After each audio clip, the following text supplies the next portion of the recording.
నమస్తే, welcome to mic TV. నేను మీ సింహాద్రి. ప్రస్తుతం మనతోటి బీఎస్పీ తెలంగాణ రాష్ట్ర అధ్యక్షులైన ఇబ్రాహిం శేఖర్ గారు ఉన్నారు. ఢిల్లీలో ఏదైతే సీజేపీ తరపున ఈ నీట్ విద్యార్థులందరూ కూడా వాళ్ళు సపోర్ట్ గా వెళ్ళి ఈ నీట్ పేపర్ లీక్ విషయంలో ప్రొటెస్ట్ చేస్తా ఉన్నారు. దానికి మద్దతుగా ఇవాళ ఇబ్రాహిం శేఖర్ గారు వారి ఆధ్వర్యంలో వారి నాయకులందరూ కూడా అంబేద్కర్ స్టాచ్యూ దగ్గర నిరసన వ్యక్తం చేస్తా ఉన్నారు. మరి ఈ నిరసనకు వ్యక్తం చేయడానికి కారణాలు ఏంటి, ఎందుకు సీజేపీకి సపోర్ట్ చేస్తా ఉన్నారు, వాళ్ళ యొక్క డిమాండ్స్ ఏంటని అన్ని అడిగి తెలుసుకునే ప్రయత్నం చేద్దాం. అన్న నమస్తే. ఇప్పుడు మీరు రాజ్యాంగాన్ని పట్టుకున్నారు కదా అన్న, మీరు రాజ్యాంగాన్ని పట్టుకున్నారు కదా, అంటే ఈ భారతదేశంలో ఇప్పుడు రాజ్యాంగం అమల్లో లేదు అని అనుకుంటున్నారా? అమల్లో ఉంటే విద్యార్థుల మీద గాది అంటే ఆ లెవెల్‌లో ఎందుకు దాడి జరుగుతదండి? ఎందుకు ఈరోజు ప్రజాస్వామ్యంలో నిజంగా భారత రాజ్యాంగం అమల్లో ఉంటే విద్యార్థులకు ఏదైతే నీట్ లీక్ జరిగిందో ఇప్పటివరకు న్యాయం జరిగేది గదా! లేదనే అంటున్నాం మేము. ఇప్పుడు నీట్ విద్యార్థులకు న్యాయం కావాలి అంటే మీరు ఏం కోరుకుంటున్నారు, ఏం చేస్తే న్యాయం జరుగుతుందని అనుకుంటున్నారు? ఇమ్మీడియేట్‌గా ధర్మేంద్ర ప్రధాన్ గారు రాజీనామా చేయాలండి. ఎందుకంటే ఒకనాడు ఆయన జాతీయ కార్యదర్శి ఉన్నప్పుడు ఒడిస్సాలో లీక్ అయినప్పుడు ఆయన కూడా పోరాటం చేసిండు కదా! మరి ఆ రోజు ఆయన దేశద్రోహి ఏమన్నా?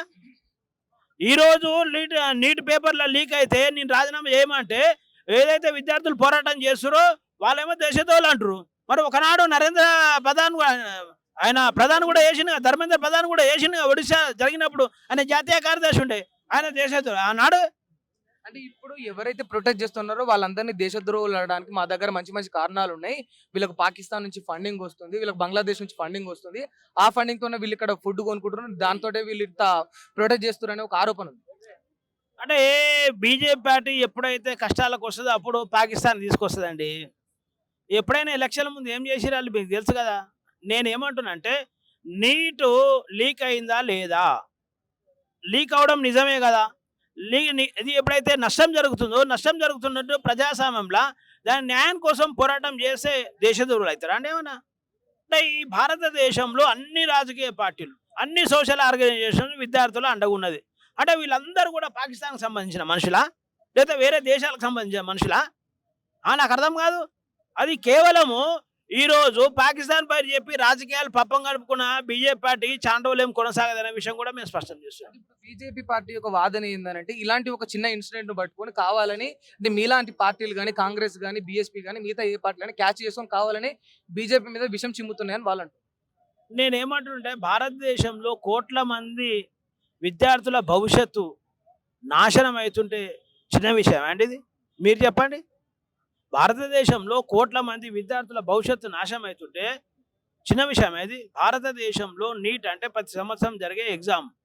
కోట్ల మంది డాక్టర్లు కావాలి అని ఎంతో ఆశతోని వాళ్ళ ఆస్తులు అమ్ముకొని అప్పులు చేసుకొని పిల్లల తల్లిదండ్రులు ఎంతో ఆశతోని వాళ్ళను ట్రైనింగ్ ఇప్పించి కోచింగ్లు ఇప్పించి ఇప్పుడు ఉపాసం ఉండి వాళ్ళ ఒక కళలు కానీ ఈ దేశంలో ఎగ్జామ్ రాపిస్తుంటే వాళ్ళ కళలను నాశనం చేస్తుంటే దేశంలో పేదలు ఓట్లేస్తేనే కదా వీళ్ళు వచ్చింది అధికారానికి.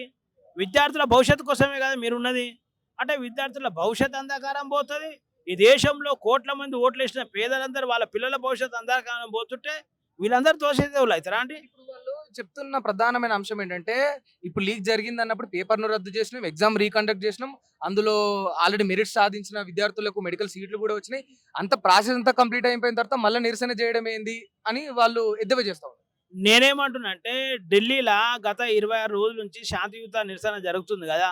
మరి ఏ మాట అప్పుడెందుకు ఏం చెప్పలేదు స్టార్టింగ్లా? ఇప్పుడేం చెప్తున్నావు? మొదట చెప్పేయాలి కదా నువ్వు.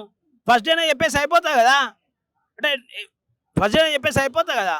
చెప్పలేదంటే ఏమన్నమాట? ఈ విద్యార్థుల పట్ల ప్రేమ లేనట్టే కదా.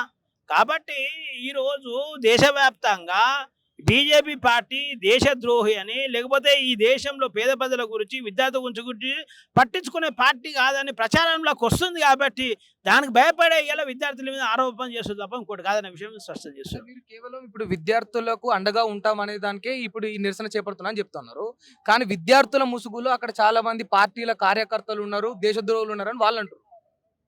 నేనేమంటున్నా అంటే ఎప్పుడు బీజేపీ పార్టీ ఎప్పుడు కూడా వాళ్ళకు రాజకీయ సంక్షేమం వచ్చినప్పుడు దేశద్రోహులు పాకిస్తాను 2 విషయాలు ముందుకు తీసుకొస్తుంది. నేనేమంటున్నా బీజేపీ పార్టీ ఒకటి స్పష్టం చేయాలి. ఖబర్దార్ బీజేపీ పార్టీ అని మేము తెలంగాణ బీఎస్పీ అంటున్నాం. ఎందుకంటే లీక్ అయిందా లేదా? లీక్ అయిందని సమస్యను పరిష్కారం చేయకుండా మీరు దీన్ని విద్యార్థుల పోరాటాన్ని తప్పుడు పట్టుడు ఎక్కడిది? ఇంకోటి ధర్మేంద్ర ప్రధాన్కు నైతిక బాధ్యత లేదనే విషయం మోడీ గారు గమనిస్తలేరా? మోడీ గారికి భారతదేశ చరిత్రలో లాల్ బహదూర్ శాస్త్రి గారు రైల్వే యాక్సిడెంట్ జరిగినప్పుడు నైతిక బాధ్యత వహించి రాజీనామా చేసిండు కదా. మాధవరావు సింధియా ఏవియేషన్ మినిస్టర్ ఉన్నప్పుడు ఫ్లైట్ యాక్సిడెంట్ జరిగినప్పుడు నైతిక బాధ్యత వహించి రాజీనామా చేసిండు కదా.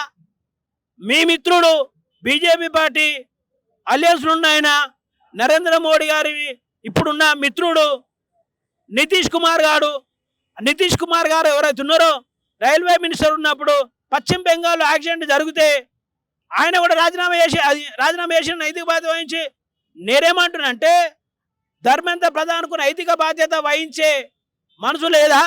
లోకాలు లేకపోతే మీకు ఆ దమ్ము లేదా ఆయన చెప్పించి రాజీనామా చేయించేది?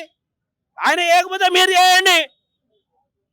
కాబట్టి నైతికత మీద మీకు విలువనే లేదు. మీకు విద్యార్థుల పట్ల నిన్న మోడీ గారు అన్నారు కదా, మాకు ఏ సమస్య ఎవరు ముఖ్యం కాదు, భారతదేశంలో విద్యార్థులే ముఖ్యమని.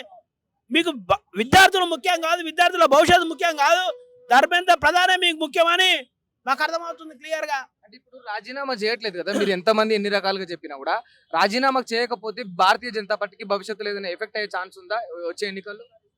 రాజీనామా చేసే కనీసం వాళ్ళు మనుషులన్నా గ్రహిస్తారు, లేకపోతే రేపు పొద్దుగాల నువ్వు రాజీనామా చేయనికే నీకు ఏముండదు అంటున్నాం మేము.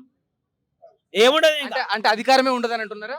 ఏముండదు అంటే అధికారమే ఉండదు. మరి ఇంకా ఏముండదు అంటే బీజేపీతో ఒక మాట ఉంటది, అంటే దేశంలో ఎన్ని పార్టీలు లేకమైనా కూడా మమ్మల్ని కొట్టే వాళ్ళు ఉండరు, ఎందుకంటే వాళ్ళలోనే మేము సింగిల్ లార్జెస్ట్ పార్టీగా ఉన్నామని వాళ్ళు చెప్తా ఉంటారు. మరి ఎందుకు మాట్లాడుతున్నావు? సబ్జెక్ట్ ఇట్లా కూర్చో, నువ్వు గెలుసో లేదు చూసుకుందాం. విద్యార్థుల భవిష్యత్తు గురించి ఎందుకు మాట్లాడుతున్నాం? మేమందరం విద్యార్థులకు అన్యాయం జరిగింది అంటున్నాం, మీరు కూడా అన్యాయం జరిగిందని ఎందుకు అంటున్నావు? మరి అన్యాయం జరగలేదని చెప్పు. నువ్వు అన్యాయం జరగలేదని చెప్తలేవు కానీ విద్యార్థులు దేశద్రోహులు అంటావా?